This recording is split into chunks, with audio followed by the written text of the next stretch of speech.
He's an Orthodox Jew, my grandfather. I'm an Orthodox Jew. I've never had bacon. I'm that kind of Jew. I've never tried bacon. I've tried cocaine, but I've never tried bacon. That's the life I've had. And by the way, the Midwestern part of the United States is the only part of the world where when I say I've never tried bacon, a low rumble goes to the audience like, can we trust him? So it was like, how about ham? And I was like, no. And the whole audience was like, he probably thinks the other white meat is human being. I don't like it. By the way, sometimes I speak to someone and they say something like, oh, you're religious, you're a Jew? I used to be a Christian. I'm like, used to be? And they're like, well, I was, and now I'm not anymore. That blows my mind. Because Judaism does not work that way. Judaism is a mailing list you can never unsubscribe from. Judaism is the Hotel California of religions.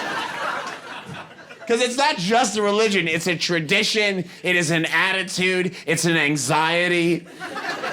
Sadly for me, it's a prominent facial feature. Those on the sides laughing harder than those in the front.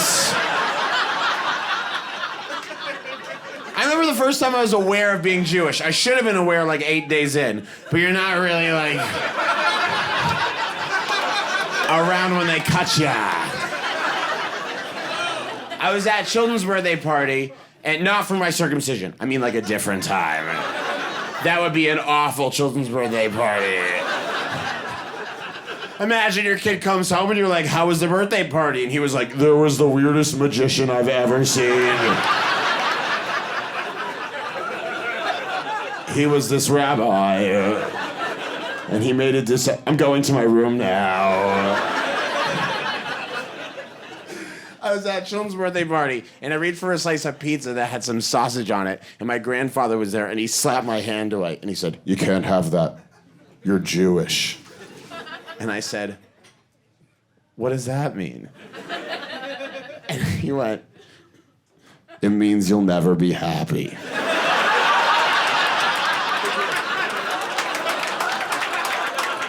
And I said, what? And he explained, he's like, Jews are part of this tradition of questioning things and being very anxious. And you always be part of this tradition of questioning the status quo, which is a fine point. But I'm a child, so I don't get it. All I heard was, you'll never be happy. So I'm crying hysterically. And at some point I went, I don't want to be Jewish! And I remember him going, and that's the most Jewish thing there is.